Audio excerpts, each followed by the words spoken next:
শান্তি। 1/6/2024 প্রাতঃমুরলি। ওম শান্তি। বাপদাদা মধুবন।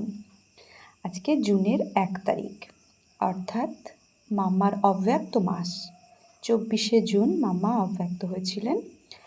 তো আজকের থেকে আমরা তপস্যা মাস শুরু করব, তপস্যার দিন। যেমন ব্রহ্মা বাবা জানুয়ারি মাসে অব্যক্ত হয়েছেন, 18ই জানুয়ারি। তো ওই মাসটা আমরা তপস্যা মাস হিসাবে দেখি। ঠিক তেমনই মাম্মার অব্যক্ত মাসটাকেও আমরা প্রত্যেক দিন 1 ঘন্টা করে ভর্তি রাখবো। প্রত্যেকে যে যার গীতা পাঠশালা অথবা সেন্টারে গিয়ে সংগঠিত রূপে যোগ করে নিজের তীব্র পুরুষার্থ করব। নিজের অবগুণকে ভর্তিতে সোহা করব আর গুণগুলোকে মার্চ করব। তো আর মাম্মার ক্লাস, মাম্মার জীবন কাহিনী, মাম্মা কিভাবে যোগকে হাড্ডি হাড্ডি সোহা করেছেন, এগুলো রোজ কিছু না কিছু আমরা শুনবো আর মাম্মার চিন্তন করব। মাম্মার বরদান, মাম্মার শক্তি, মাম্মার দৃষ্টি আমাদের উপরে পড়বে। মাম্মার সমান হয়ে আমরা সেবা করব। যে কখনো নাজির পার্ট প্লে করেনি, হাজি। স্বয়ং ভগবান আমাদের পড়াচ্ছেন, বাবা যা বলেছে হাজি সব কিছুতেই। তো আজকের বাপদাদার অমূল্য মহাবাক্য হচ্ছে, মিষ্টি বাচ্চারা, তোমরা সকলে হলে একে অপরের আত্মিক ভাই ভাই। তোমাদের মধ্যে আত্মিক প্রেম থাকা উচিত। আত্মার সঙ্গেই আত্মার প্রেম থাকবে, শরীরের সঙ্গে নয়। প্রশ্ন: বাবা তাঁর নিজের ঘরের এমন কোন ওয়ান্ডারফুল কথা শুনিয়েছেন? উত্তর: যে কোনো আত্মাই যখন আমার ঘরে আসে তখন তারা নিজের নিজের সেকশন, নিজের নম্বরের কম অনুসারে ফিক্সড হয়ে যায়, কখনো নড়াচড়া করে না। ওখানে সব ধর্মের আত্মারাই আমার নিকটে থাকে। ওখানে থেকে নম্বরের ক্রম অনুযায়ী নিজের নিজের সময় অনুসারে নিজের ভূমিকা পালন করতে আসে। এই ওয়ান্ডারফুল নলেজ সারা কল্পে এই সময় একবারই তোমরা পাও, অন্য কেউ এই নলেজ দিতে পারে না। ওম শান্তি।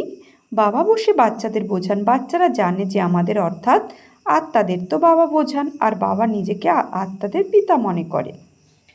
তো নিরাকার মহাজ্যোতি পরমপিতা পরমাত্মা শিব, সে আমাদের আত্মাদের, বাচ্চাদের কি নিজেকে পিতা মনে করেন। এমন কেউ মনে করে না, আর না কেউ এমনভাবে বোঝায় যে নিজেকে আত্মা নিশ্চয় করো। কোনো গুরু মহাত্মা সন্ত কখনোই বোঝায় না, তা কেননা তারাও দেহধারী, তাই তারা কখনোই বোঝায় না। তাই বাবা যেহেতু পরমাত্মা জ্যোতিস্বরূপ, তাই আমাদের বাচ্চাদেরকে বোঝাচ্ছেন নিজেকে আত্মা নিশ্চয় করো। একমাত্র বাবাই বসে আত্মাদেরকে এমনভাবে বোঝান।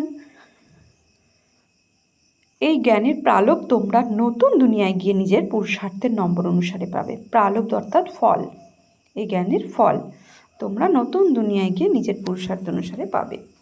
এ কথাও সকলের স্মরণে থাকে না যে এই দুনিয়া পরিবর্তিত হয়ে যাবে, আর সেই পরিবর্তন আনবেন বাবা। এখানে তো সম্মুখে বসে রয়েছে। যখন ঘরে যাই তখন সারাদিন নিজস্ব কাজ কর্ম ইত্যাদি ব্যস্ত হয়ে পড়ে।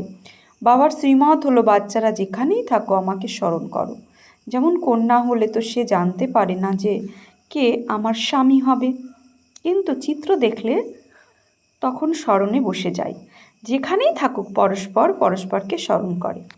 একে বলা হয় দৈহিক প্রেম, আর এ হলো আত্মিক প্রেম। এই প্রেম কার সঙ্গে? বাচ্চাদের সঙ্গে তাদের আত্মিক পিতার, আর বাচ্চাদের সঙ্গে বাচ্চাদের আত্মিক পিতার, আর বাচ্চাদের সঙ্গে বাচ্চাদের। বাচ্চারা তোমাদের পরস্পরের প্রতিও অত্যন্ত ভালোবাসা থাকা উচিত, অর্থাৎ আত্মাদের সঙ্গে আত্মাদের প্রেম থাকা উচিত। বাচ্চারা এই শিক্ষাও তোমরা এখনই পাও। এই শিক্ষা বাবা বলছে তোমরা এখনই পাও। দুনিয়ার মানুষ তো এ কথা কিছুই জানা নেই। তোমরা সকলে হলে ভাই ভাই, তাই পরস্পরের প্রতি অবশ্যই স্নেহ ও প্রেম থাকা উচিত। কারণ বাচ্চারা তো সকলেই এক পিতারই সন্তান, তাই না? একেই বলে আত্মিক প্রেম। ড্রামার নিয়ম অনুযায়ী শুধুমাত্র এই পুরুষোত্তম সঙ্গম যুগেই আত্মিক পিতা তার আত্মারূপী সন্তানদেরকে সম্মুখে বসে বোঝান। আর বাচ্চারা জানে যে বাবা এখানে এসেছেন। আমাদের অর্থাৎ বাচ্চাদের খুব সুন্দর ফুল অর্থাৎ গুলগুল বানান, পবিত্র করেন তোলেন, অর্থাৎ পতীত থেকে পবিত্র বানিয়ে সঙ্গে করে নিয়ে যাবেন। এমন নয় যে কেউ হাত ধরে নিয়ে যাবে। প্রত্যেক আত্মারা এমনভাবে উড়বে ঠিক যেমনভাবে পশুপালের দল উড়ে যায়। তো আমরা বাবা বলার সাথে সাথে আমরা চিন্তন করব, আমরা আত্মারা এক ঝাঁক ফেরেশতা হয়ে, বিন্দু হয়ে কখনো কখনো ফেরেশতা হয়ে আকাশে উড়ে যাচ্ছি। তো এইভাবে আমরা যাত্রা করব, উড়ে যাব। তাদেরও তো কেউ গাইড থাকে, গাইডের সঙ্গে আরও গাইডস থাকে যারা সম্মুখে থাকে। সমগ্র দল যখন একসঙ্গে যায় তখন খুব আওয়াজ হয়, সূর্যের আলোকেও ঢেকে দেয়, এত বড় দল থাকে। তোমাদের আত্মাদেরও তো কত বড় অগণিত দল থাকে, কখনো গুনতি করতে পারবে না। এখানেও মানুষের গুনতি করতে পারা যায় না। যদিও জনগণনা করা হয় তাও তো অ্যাকুরেট গণনা করা যায় না।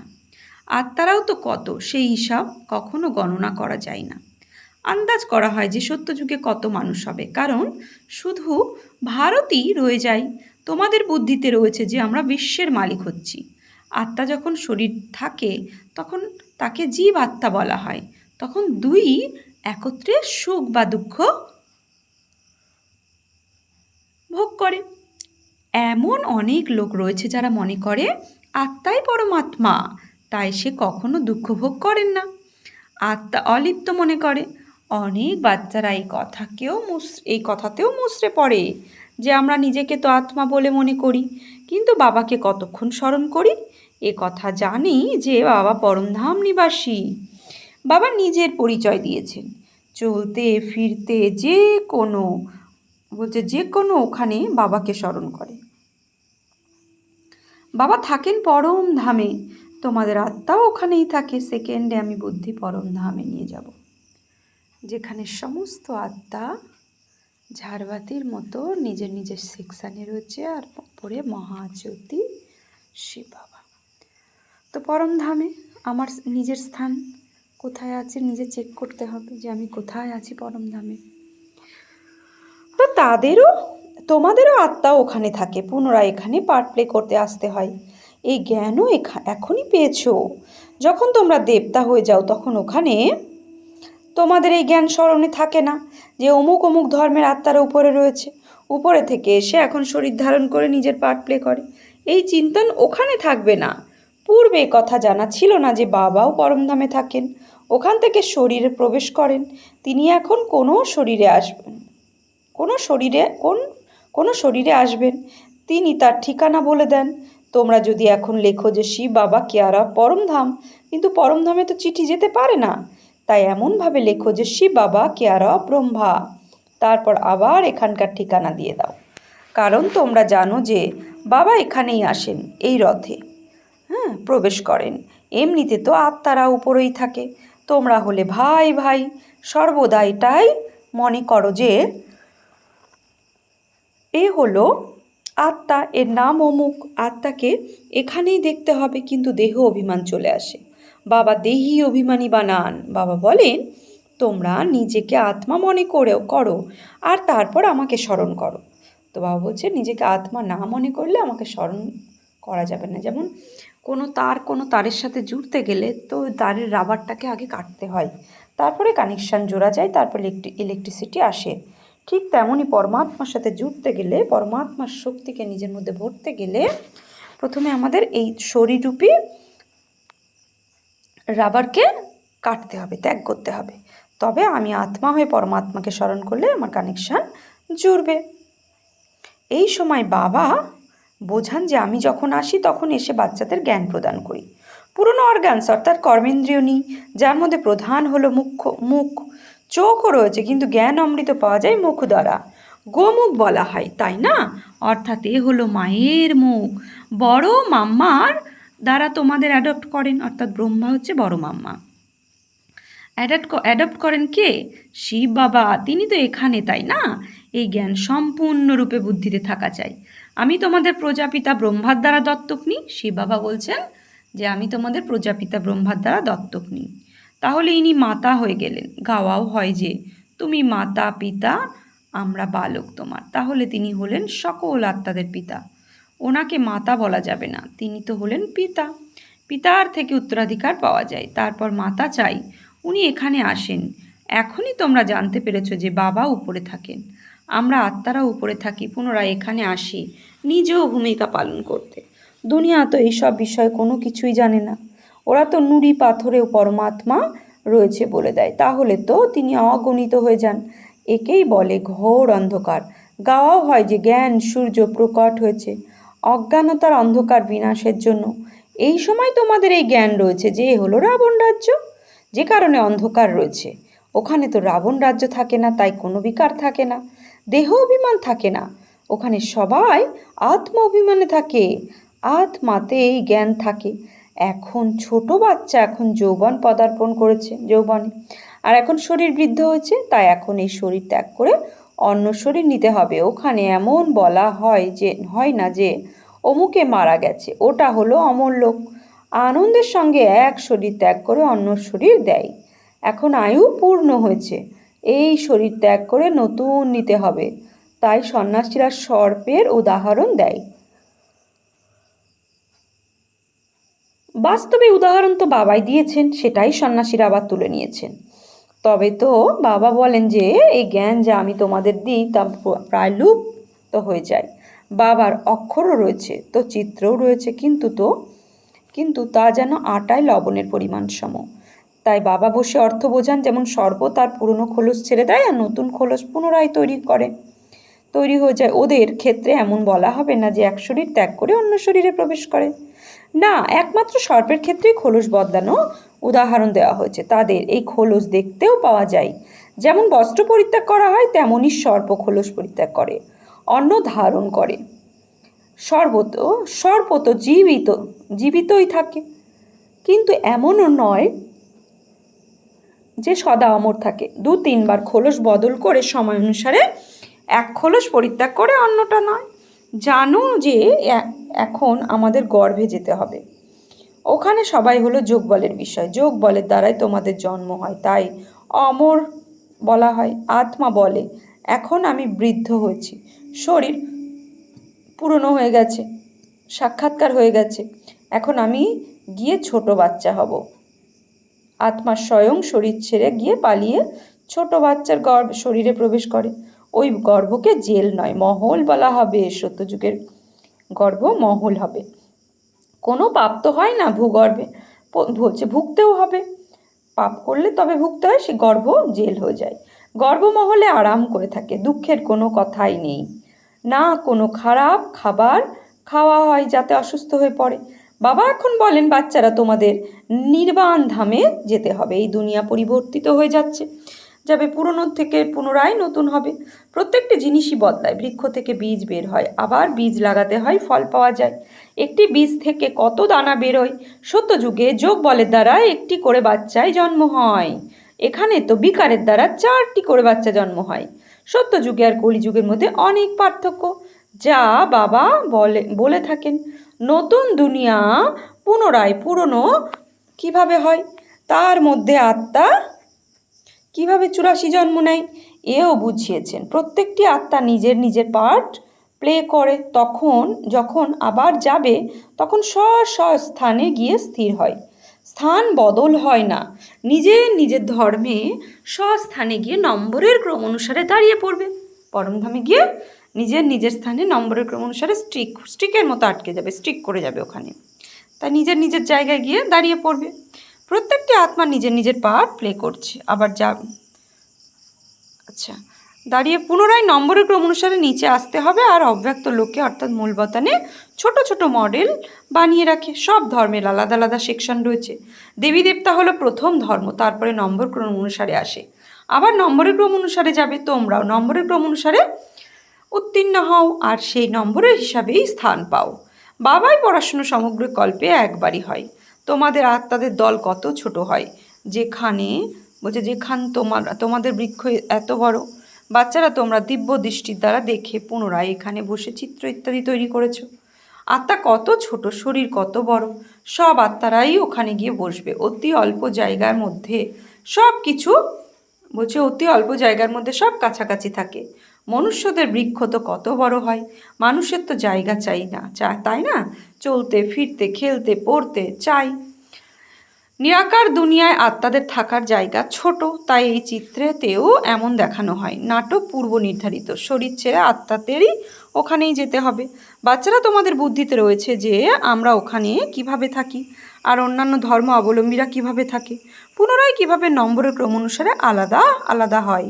এই সব কথা বাবা সমগ্র কল্পে একবারই এসে শোনান। তাছাড়া আর সবই হলো দৈহিক পঠন পাঠন। ওই সমস্ত পড়াকে আধ্যাত্মিক পড়াশুনো বলতে পারো না। এখন তোমরা জানো যে আমরা হলাম আত্মা। আই অর্থাৎ আমি আত্মা, মায় অর্থাৎ আমার এই শরীর, অহম আত্মা মম শরীর। মানুষ কথা জানে না, ওদের তো সর্বদা দৈহিক সম্বন্ধ থাকে। সত্যযুগেও দৈহিক সম্বন্ধ থাকবে, কিন্তু ওখানে তোমরা আত্মা অভিমানী হয়ে থাকো। কথা জানতে পারো যে আমরা হলাম আত্মা, আমাদের শরীর বৃদ্ধ হচ্ছে, তাই আমরা আত্মারা এক শরীর ত্যাগ করে অন্য শরীর নিয়ে, এতে মুচড়ে পড়ার কোনো ব্যাপার নেই। বাচ্চারা, তোমাদের তো বাবার কাছ থেকে রাজত্ব নিতে হবে, অবশ্যই তিনি আসেন, অসীম জগতের পিতা, তাই না? তিনি মানুষ যতক্ষণ পর্যন্ত জ্ঞানকে সম্পূর্ণরূপে না বুঝবে ততক্ষণ পর্যন্ত অনেক প্রশ্ন জিজ্ঞাসা করে। জ্ঞান হলো তোমাদের ব্রাহ্মণদের জন্য, বাস্তবে তোমাদের ব্রাহ্মণদের মন্দির তো আজামির রয়েছে। এক হয় পুষ্করিণী ব্রাহ্মণ, অপরটি হয় সারিবিদ্ধ। আজামিরের ব্রাহ্মণ মন্দির দেখতে যায়। ব্রহ্মা বসে আছেন, ব্রহ্মার দাড়ি দেখানো হচ্ছে, তাকে মনুষ্যরূপে দেখানো হচ্ছে। তোমরা অর্থাৎ ব্রাহ্মণরা মনুষ্যরূপে রয়েছ। ব্রাহ্মণদের কখনো দেবতা বলা হয় না, সত্যিকারের ব্রাহ্মণ তো তোমরা, ব্রহ্মার সন্তান। ওরা কেউ ব্রহ্মার সন্তান নয়, পরে যারা আসে তারা জানে না। তোমরা এ হলে বিরাট রূপ, তোমাদের এ হলো বিরাট রূপ, এ কথা বুদ্ধি দ্বারা স্মরণে রাখা উচিত। সম্পূর্ণ এই নলেজ যে একমাত্র তোমরাই কাউকে ভালোভাবে বোঝাতে পারো। আমরা আত্মা, বাবার সন্তান, এ কথা সঠিকভাবে বোঝো। বিশ্বাস দৃঢ় বা পরিপক্ক হওয়া উচিত, এ তো যথার্থ কথা। সকল আত্মাদের পিতা হলেন এক পরমাত্মা, সকলেই তাকে স্মরণ করে। হে ভগবান অবশ্যই মানুষের মুখ থেকে নির্গত হয়, পরমাত্মাকে এ কথা কেউই জানে না, যতক্ষণ পর্যন্ত না বাবা এসে বোঝান। এই লক্ষ্মীনারায়ণ যারা বিশ্বের মালিক ছিলেন, তাদের যখন জানতেন না তখন ঋষিমুনিরা কিভাবে জানতো? এখন তোমরা বাবা জানবে, এখন তোমরা বাবার কাছ থেকে জেনেছো। তোমরা হলে আদি মধ্য অন্তকে জানো, তাই না? তোমরা হলে আস্তিক, কারণ তোমরা রচয়িতার আর রচনার আদি মধ্য অন্তকে জানো। তো বাবা আমাদেরকে আস্তিক বলেছেন, আর সবই নাস্তিক। কেউ সঠিকভাবে জানে, আবার কেউ কম। বাবার সম্মুখে এসে পড়ান, তা কেউ আবার ভালোভাবে ধারণ করে, কেউ কম ধারণ করে। এই পড়া একদম সহজও, আবার উচ্চও। কালকে বাবা বলেছে না যে উচ্চ থেকে উচ্চ ইউনিভার্সিটি, উচ্চ থেকে উচ্চ পিতা, উচ্চ থেকে উচ্চ শ্রেষ্ঠ ভাগ্য আমাদের, আর উঁচুর থেকে উচ্চ পড়া পড়ে আমরা উঁচু পদ প্রাপ্ত করব। তো বাবা আজকেও ওটা বলেছে যে উঁচু থেকে উচ্চ এই জ্ঞান, বাবার কাছ থেকে এই জ্ঞান রয়েছে, যে সাগরকে কালি বানিয়ে নিলেও এর শেষ খুঁজে পাওয়া যাবে না। কালকেও বলেছে যে সাগরকে কালি, আর ধরতিকে কাগজ, আর জঙ্গলকে পেন বানালেও এই জ্ঞান অন্তহীন। বাবাকে জানতে হবে, সুদর্শন চক্রধারী হতে হবে, ব্যাস। আচ্ছা, মিষ্টি মিষ্টি হারানিধি বাচ্চাদের প্রতি মাত পিতা বাপদাদার স্মরণে স্নেহ সুমনার সুপ্রভাত। আত্মাদের পিতা তার আত্মারূপী বাচ্চাদের জানাচ্ছে নমস্কার। আমরা আত্মারূপী বাচ্চারা আত্মারূপী বাপদাদাকে জানাচ্ছি নমস্কার, সুপ্রভাত, ধন্যবাদ। ধারণার জন্য মুখ্য স্মরণ যেন সদা সহজ সাধ্য হয়, তার জন্য চলতে ফিরতেই চিন্তা করা উচিত যে আমরা হলাম আত্মা, পরমধাম নিবাসী। আত্মা এখানে নিজের পার্ট প্লে করতে এসেছিল। বাবাও পরমধামে থাকেন, তিনি ব্রহ্মার শরীরে এসেছেন। যেমন আত্মিক পিতার প্রতি আত্মার স্নেহ ভালোবাসা রয়েছে, ঠিক তেমনি পরস্পরের সঙ্গেও আত্মিক প্রেমপূর্বকভাবে থাকতে হবে। আত্মারা যেন আত্মার সঙ্গে প্রেম থাকে, শরীরের সঙ্গে নয়। সম্পূর্ণরূপে আত্মা অভিমানী হয়ে থাকতে হবে। বরদান, পার্থিব জগতের কামনাগুলি থেকে মুক্ত থেকে সকল প্রশ্ন থেকে ঊর্ধ্বে থাকা, সদা প্রসন্ন চিত্তভদ। যত প্রশ্ন কম হবে তত প্রসন্ন হবে। যে বাচ্চারা পার্থিব জগতের কামনাগুলি থেকে মুক্ত থাকে তাদের চেহারা প্রভাবে প্রসন্নতার ঝলক দেখা যায়। প্রসন্ন চিত্ত আত্মা কখনো কোথাও প্রশ্নচিত্ত হয় না। তারা সদা নিঃস্বার্থী আর সদা সবাইকে নির্দোষ অনুভব করে, কারোর প্রতি দোষারোপ করে না। যেরকম পরিস্থিতি আসুক, যদি কোনো আত্মা হিসাবে বলছে কোনো আত্মার হিসাব নিকাশ পরিশোধ করার জন্য সামনে আসে কিংবা শরীরের কর্মভোগও সামনে আসে, কিন্তু সেটা সন্তুষ্টতার কারণে সদা প্রসন্নচিত্ত থাকবে। স্লোগান: ব্যর্থের চেকিং অ্যাটেনশন দিয়ে করো, অমনোযোগী রূপে নয়। কালকেও বাবা বলেছে মুরলিতে, বরদানে, অমনোযোগী আর অলস্যতা হচ্ছে অপবিত্রতার অংশ, তো কোনো মূল্যেই এগুলো নয়। তাহলে তুমি সন্তুষ্ট আত্মা বা প্রসন্ন চিত্ত হতে পারবে না। স্লোগান: ব্যর্থের চেকিং অ্যাটেনশন দিয়ে করো, অমনোযোগী রূপে নয়। তো আজকে সমান নেব আমি প্রসন্ন চিত্ত আত্মা। সমস্ত প্রশ্ন থেকে পার করে আমি প্রসন্ন চিত্ত আত্মা। ওম শান্তি।